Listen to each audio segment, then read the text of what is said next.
We flew out of Glasgow International Airport at 06:50 hours, having been at the airport since 3:30 in the morning. We had arrived by taxi, bleary-eyed and exhausted as we hadn't been to bed. I'd thought there wasn't much point in sleeping, bearing in mind we had to be up at 1 o'clock in the morning, washed and dressed and ready for the taxi to pick us up an hour or so later.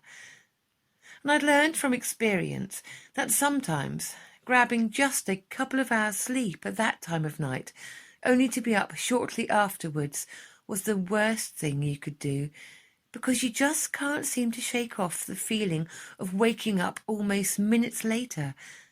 And besides, we would have been far too excited to sleep. As the plane took off in the still half-light, we were glad to be leaving the wet and windy weather behind in Glasgow, gathering speed on the runway, then slowing up to turn into take-off position, then engines louder as we raced along the tarmac, and then that sudden, weightless sensation of taking off and leaving the ground behind us was quite euphoric, the butterflies doing dances in the pits of our stomachs.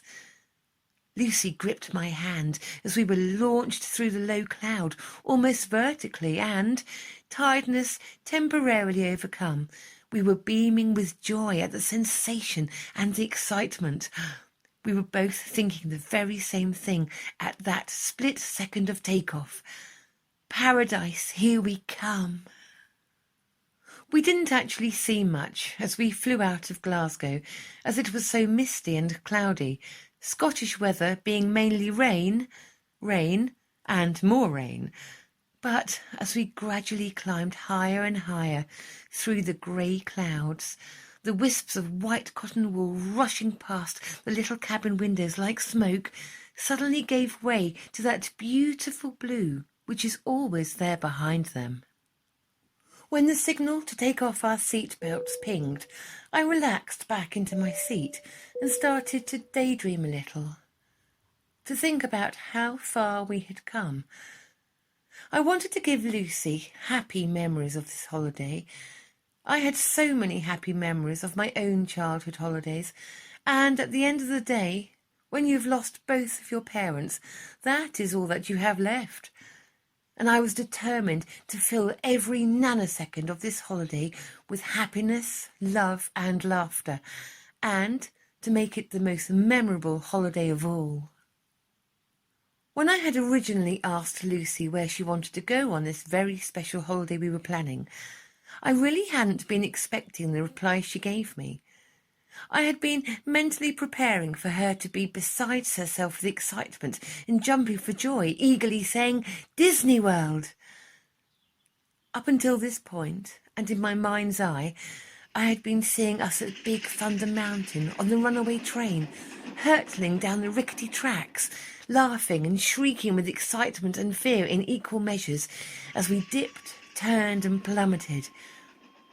Then we were blasting off on the high-speed roller coaster into the darkest reaches of outer space, even the men screaming on Space Mountain. Lastly, I had seen myself holding Lucy's hand as we stood in awestruck wonder watching the spectacular nighttime fireworks over Sleeping Beauty's castle, the reflections of light shining on her excited but tired face. These myriad images, just momentary glimpses of our Disney holiday, quickly dissolved and disappeared into classic Disney fairy dust, as Lucy had replied, "I want to go to Corfu." I wasn't sure whether I was disappointed or relieved, but it was definitely a reply I hadn't reckoned on.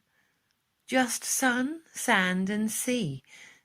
It seemed like a soft option, easy and stress-free. She was right, and I had underestimated her. Before I even gave my reply, I saw an alternative Disney World, the 9-hour flight journey and turbulence, queuing for hours for each ride in the heat of the Florida sun, crowds, the constant noise and seething mass of humanity in all its shapes and guises. How many times can illusions be shattered? And I really didn't want this, of all holidays, to be spoiled in any way. There was a real risk of a Disney holiday being a shattered dream in reality, and too many of those in Lucy's mere 15 years of life, and mine too. I had then quickly snapped back to the present.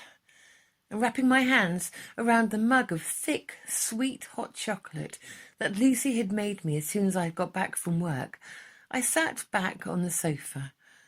Louis, one of my white cats, immediately jumped up onto my lap, head-butted the mug just as I had taken a sip from it, which was more annoying than painful.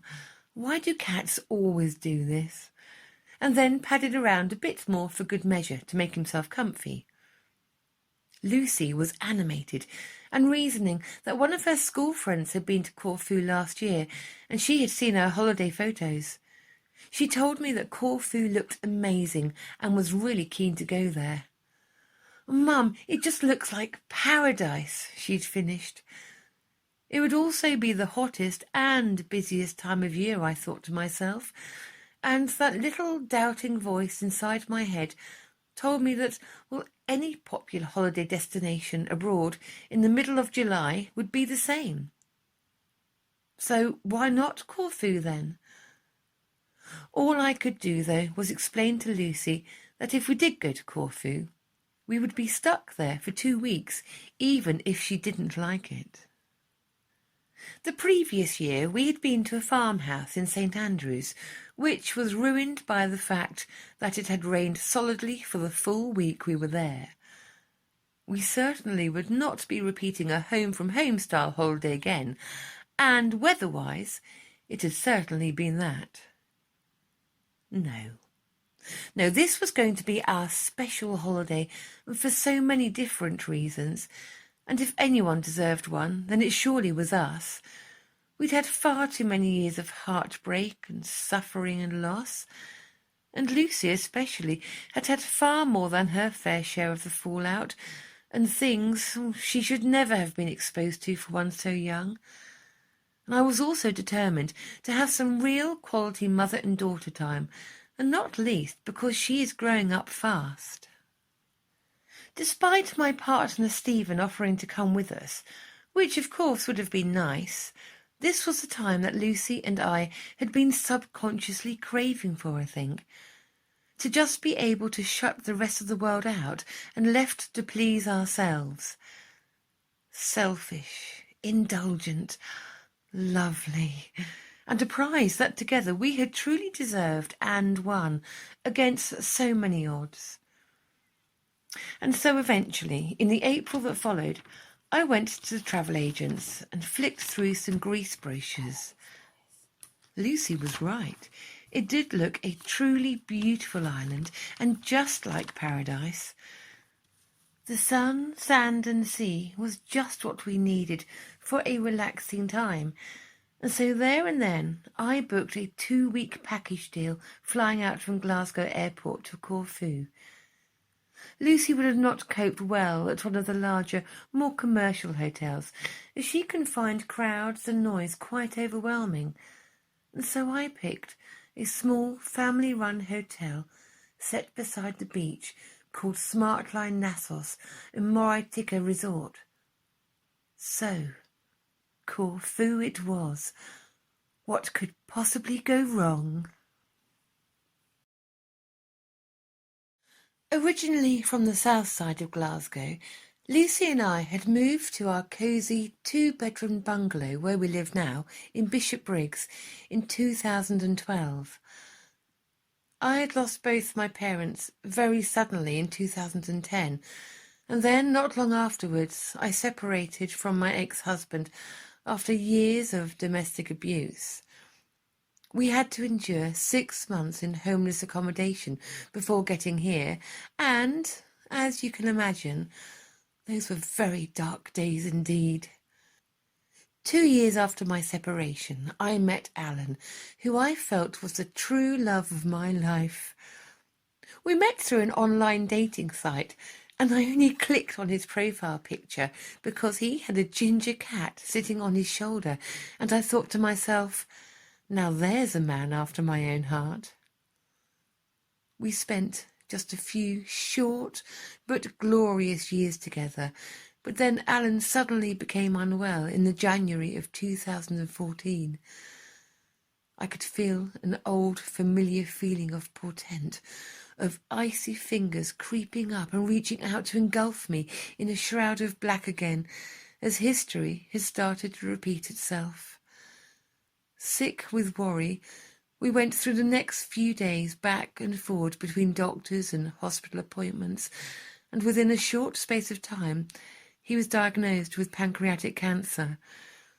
Just 4 months later, as the useless spring gave way to the first tentative hint of warmth of May, Alan died. He had left some funds for me in his will, as he had wanted me to take Lucy on a special holiday. He also left me his cat, Mimi. In the beginning, I had never really thought of myself as a cat person, and actually I used to feel that I had a fear of these somewhat aloof, independent and disdainful creatures. I think this had its roots in the fact that when I was a toddler, my grandmother had a cat that she had taken in as a stray. He was called Ginger, and whenever I went to visit my grandma, he would eye me from his perch on top of the coat rack, give that funny little bum wiggle, and then pounce on me. As a 3-year-old, I looked on him as a wily, scary cat who was out to get me every time, and so, of course, that made me distrusting of him and his kind for a good few years afterwards. I felt I was more of a dog person, really. My parents had always had cocker spaniels who were playful and loving and had no hidden agenda. The only pets I had when I was a child was a beautiful fluffy white rabbit who I named Mr. Snow, and a goldfish, imaginatively called Jaws. It was not until Lucy was a bit older, after losing her beloved little Syrian hamster just before Easter in 2012, that she started going on and on at me about getting a cat. Her relentless cries of, "Please, Mummy," started to wear a bit thin, and so eventually, like most parents, I gave in. It so happened that our local Cats Protection, formerly the Cats Protection League, rehoming centre in Glasgow, had an open day coming up, and so I promised Lucy that we would go and have a look to see what cats were needing a home. Well, I say cats plural, but I was only planning on rehoming one cat. Not so according to fate, because Lucy fell in love with 2 white cats who were brothers. We were given the chance to spend some time with them and handle them, and they were both very affectionate. Nothing at all like the so-called ginger terror of my childhood. However, the lady at the centre explained that they had to be rehomed together because they were brothers and at 5 years old were now inseparable. I told her that I really was only looking for the one cat, having never had a cat before, and I really did not want to jump in at the deep end by having 2. I had no experience of them, apart from the wily Ginger, and homing 2 felt like unnecessary hard work. However, perhaps subconsciously, I could relate to both these little creatures who would potentially grieve at being separated from each other after losing a lifelong sibling and companion. And then, when Lucy became upset and tearful, I reluctantly agreed to adopt both cats. And so, after the necessary form filling and house checks, we collected Simon and Louis, so named by us after the X Factor, and brought them home just after Easter in 2012. Instead of Easter bunnies, everyone joked and told us that we had Easter kitties instead. Arriving home, we carried the 2 boys indoors to show them their new home, and in the years that have followed, they have proved to be the most loving and affectionate cats that I have ever known, especially Louis, who is so laid back and doesn't seem to mind Lucy carrying him around all the time. We can tell them apart because Louis has much larger eyes and a very loud meow, while Simon cannot mew very loud at all and is very timid. After Alan died, I took in his beloved cat Mimi as I had promised I would. It would have broken Alan's heart if Mimi had had to go into a cat shelter. He had been a stray kitten when he had taken him in and spent most of his time outdoors when he was with Alan. I cannot say that taking Mimi in had been easy because at first all he would do was hiss and spit at my own cats. Eventually, though, Mimi did settle, and when I had a conservatory built a few years later on, Mimi quickly claimed that as his own space. I'd say Mimi just tolerates my cats now, but he does get annoyed if they get too close. In 2015, I really thought we were going to lose Louis. He started to lose a lot of weight, and our vet diagnosed hypothyroidism, which was caused by a tumour on his thyroid gland. The vet tried him on various medications, but nothing seemed to work for him at first, and so he was referred to the Small Animal Hospital, which is part of the Glasgow Veterinary School, for radioactive iodine treatment. This would cost £1,500, but at that time I would have paid anything to have Louis well again, as I didn't want Lucy to have to endure any more loss in her life. We managed to scrape together enough money, some of which Alan had left to me, so I thought it was money well spent. You can't put a price on love. He had to be kept at the hospital for 6 weeks because he literally was radioactive with all the treatment he had been receiving. But we were allowed to have him back just a few days before Christmas. We brought him home just as the first few flakes of snow had started to fall, and that eerie quiet that always goes with the onset of new snow suited the sombre occasion, as we quietly and reverently carried Louis inside the house. He was just skin and bone, struggling to walk, and a secondary problem of respiratory disease has set in now. I really thought that we were going to lose him, and so during that Christmas I had to prepare Lucy for the fact that this may be the case. Louis had always been her cat, really, and loved to snuggle up with her in her bed at night. He then had another month on iodine-free cat food and was afterwards asked to come back for more radioactive iodine treatment. Unfortunately, the treatment failed the first time round, and on hearing this news, Lucy and I were both in tears. She had told me that all she wanted for Christmas was for Louis to be well again, but with fingers still crossed for a recovery, he went for a second bout of treatment, despite my being convinced that this wouldn't work. Perhaps because it was Christmas and the season of goodwill, the hospital provided this second lot of treatment for free. And then, by some miracle, he pulled through and got better. The head vet had been confident that his second treatment would be successful, and Louis was photographed and used as a case study at a conference later on. Meanwhile, during all this, poor Simon had been lost without his brother, as Louis was away for 6 weeks each time for the radioactive iodine treatment, and although the vet nurse telephoned me every day to give me an update on Louis, Simon, of course, didn't understand what was going on. Since then, apart from some minor surgery earlier in the year to remove a couple of malignant lumps, Louis is now the picture of health. Out of the 9 lives he was given as part of his feline birthright, although he may have used a couple up already, he still has plenty left.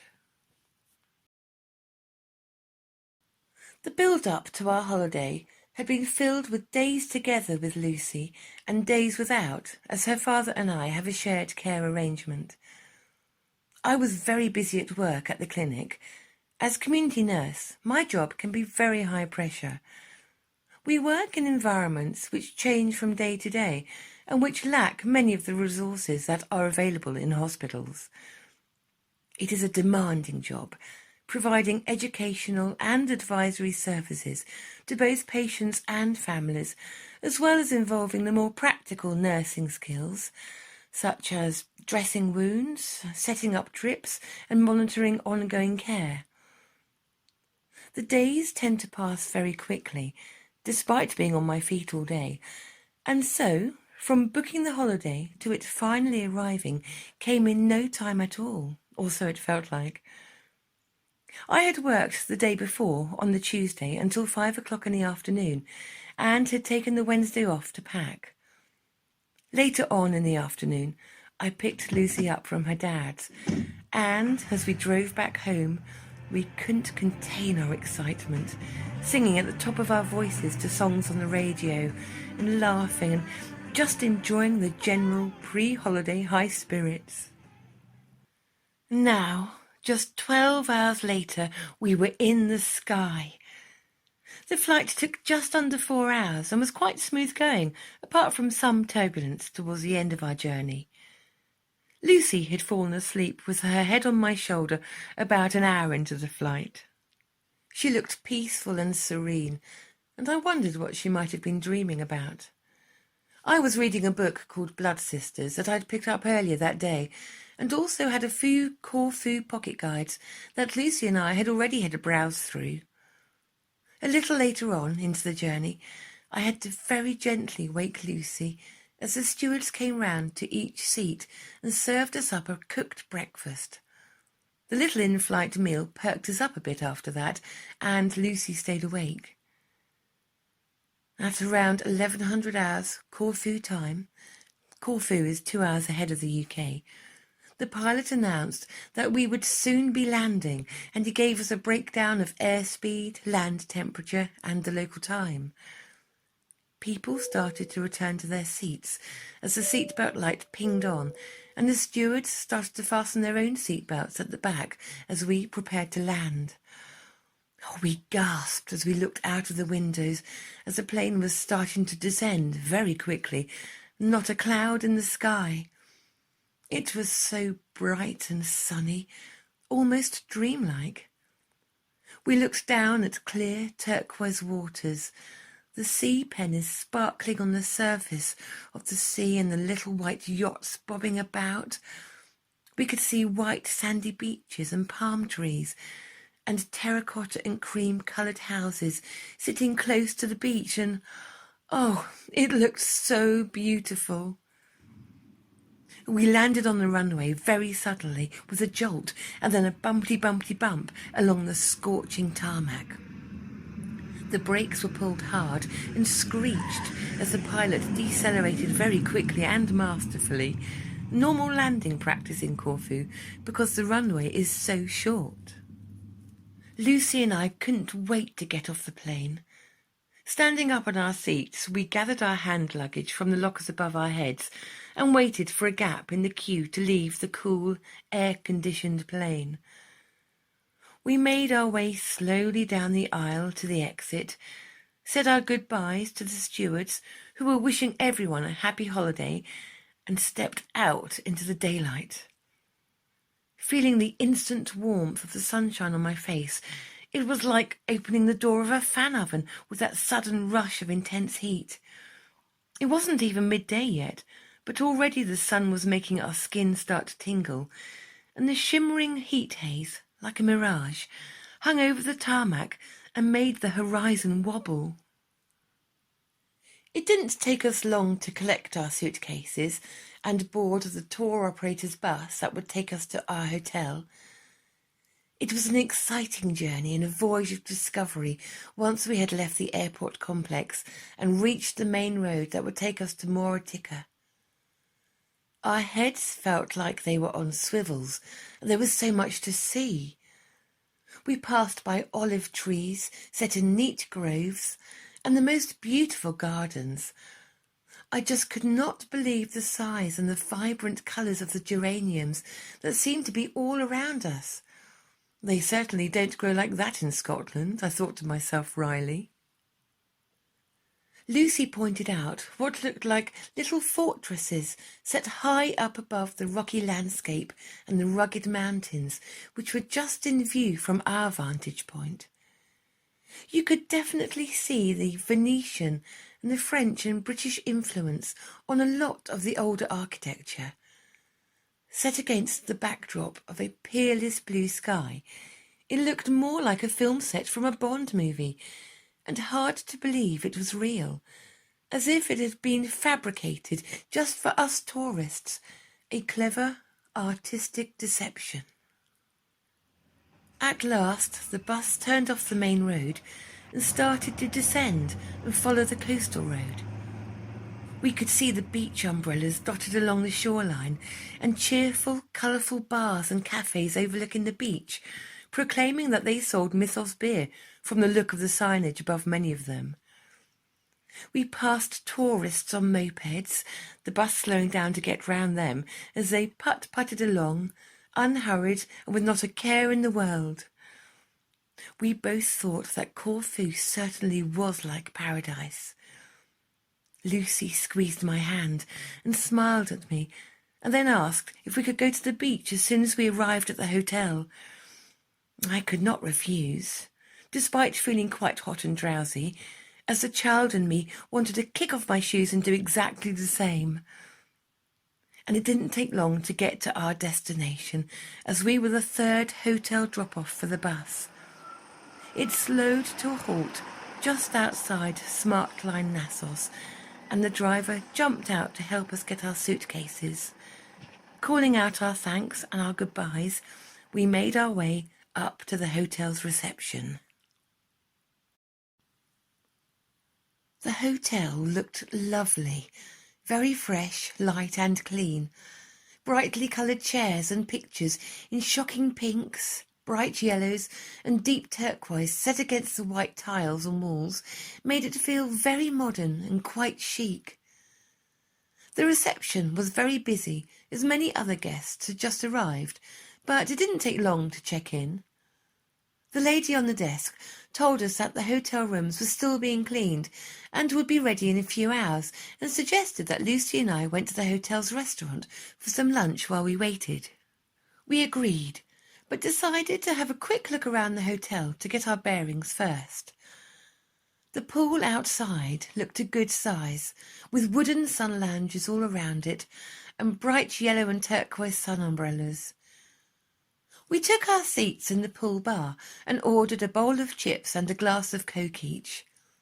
The waiter served us with a welcoming smile and a really friendly manner, cheerfully asking us where we were from. When I told him that we were from sunny Scotland, we all laughed. It was hard to imagine the dreary mist and rain that we had left behind us, and rather like Alice through the looking glass, it all seemed to belong to a different world. We tucked into our chips, and just as we drained the last dregs of Coca-Cola from our highball glasses, the lady from reception came to tell us that our rooms were ready now. She gave me the key and brief directions how to find our room, and Lucy and I set off with our suitcases in suspense. Our room was lovely and was situated on the ground floor overlooking the gardens at the front of the hotel. The sliding doors, which led onto our balcony, were partially open, letting in the most heavenly, heady scents of the many flowers and blossoms that were in full bloom in the surrounding gardens. We opened the doors fully and stepped out onto the balcony, where a table and 2 chairs had been placed, shaded by the tall trees, which was welcoming in the heat of the afternoon. Back inside our room, there were 2 twin beds, covers neatly folded down, and an ensuite toilet and shower room. The floors were tiles throughout and felt deliciously cool on our feet.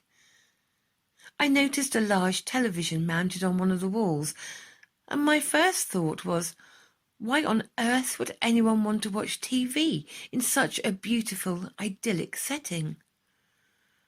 Well, I knew Lucy was eager to be outside again, so I quickly unpacked our clothes and hung them up in the wardrobes. She had already changed into a bikini and shorts and announced that we were going to the beach. I felt exhausted. Oh, the energy of the young. I was torn because all I wanted to do was lie down on the bed with the balcony doors open and drift off for an hour or so. After all, Lucy had had some sleep on the plane, whereas I had stayed awake.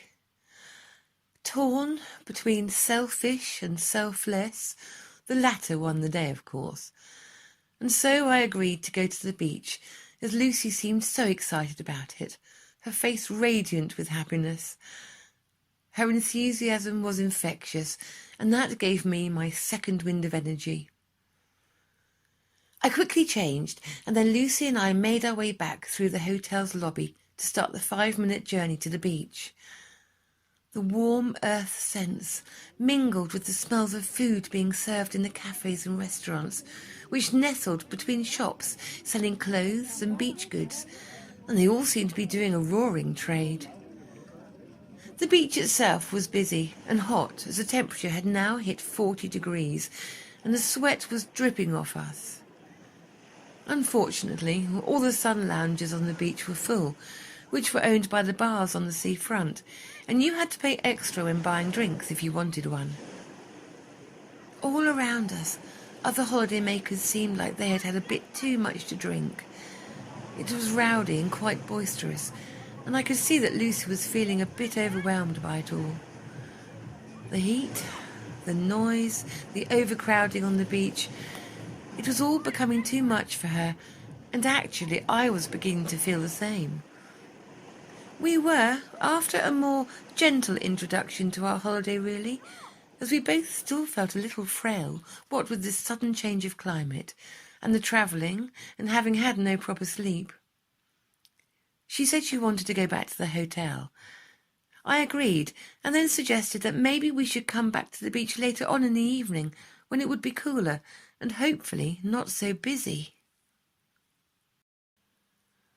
We turned around and made our way back the way we had come, past the still heaving beach cafes, the strains of music from each one giving us an eclectic mix from golden oldies to disco beats, but once we arrived back at the hotel it was more peaceful. We headed straight for the pool and had a glorious swim in the cool water, enjoying the refreshing change of temperature on our skin, which was already starting to turn pink from the relentless sun. We tired of swimming, and feeling much more relaxed now, we left the pool and sunbathed on the sun lounges to dry off. We positioned the parasol so that we were shaded, and I half dozed, going over the whole journey again. Lucy looked shattered but happy as she lay there listening to music on her phone through headphones. Hard to believe that the rain was probably falling at home. Vastly different from last year's holiday in St. Andrews. No parallels to be drawn there at all. It was all quite blissful and unhurried, with the thought of 2 weeks here stretching out ahead of us to do as we pleased and when we felt like it. I felt like a child again on the first day of the school holidays. We were feeling quite hungry by now. The breakfast that we'd had on the plane earlier felt more like days ago than just mere hours, and the chips at lunchtime, although very good and at the time quite filling, I was looking forward to a proper evening meal. We both were. I had booked us in for half-board accommodation, which meant that we had both breakfast and an evening meal included, which seemed a sensible plan. We could start each day with a good meal and end it too with another one, and just snack during the day, as I knew that we probably wouldn't have much of an appetite during the heat of the daytime. Dinner was served between 6:30 and 8 p.m, and as it was just coming up to 6 o'clock, we decided we'd go back to the room and have a shower and change for the evening meal. I was a little concerned that Lucy might not be able to find any food that she liked at dinner, as she is a vegetarian. But once we arrived at the restaurant, I realised I need not have worried. A huge, delicious buffet spread with a wide selection of foods, which certainly catered for all tastes, was set out in front of us. There was everything, from classic Greek dishes to the more traditional fare, and so she was able to choose fish and rice, which she really enjoyed. I was looking forward to sampling some of the Greek specialities and chose a Greek feta salad. It tasted amazing. The olives fat and fresh, and the feta creamy, drizzled with olive oil on a luscious bed of green salad and tomatoes. It really did hit the spot. And all this good food started to make us both feel very sleepy, which was not surprising, seeing as we had now been awake for over 24 hours. And pushing our seats back into the table, we drifted back to our room to get an early night. It felt good to be back in the quiet of our own personal space. Lucy fell asleep as soon as her head hit the pillow. I was almost too tired to sleep by now, so I decided to sit out on the balcony for a little while. I opened the doors very quietly, although I doubted that Lucy would be woken. She was in such a deep, deep sleep already, her arms thrown back against the pillow like a baby's. However, I still crept out very quietly and sat down in one of the chairs to enjoy the sunset. I sat back and relaxed, bare legs stretched out in front of me, feet cool on the tiles, just drinking in the atmosphere.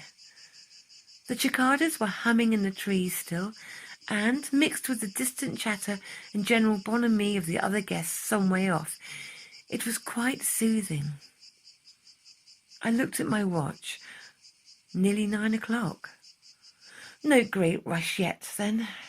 I can have a few more minutes out here and then turn in. No sooner had I made this decision, I heard another sound, which, at first, I couldn't place. It seemed both strangely familiar and yet alien too in these surroundings. It was a faint mewing sound, and I realized that it sounded like a cat. I turned to where I thought the sound was coming from, and there on the neighbouring balcony sat indeed the cat in question, quietly mewing. She looked a delicate little thing, with a few tabby markings on her otherwise all-white body. I watched as a lady came out onto the balcony with a saucer of milk and what looked like some cold meat on a plate for the cat.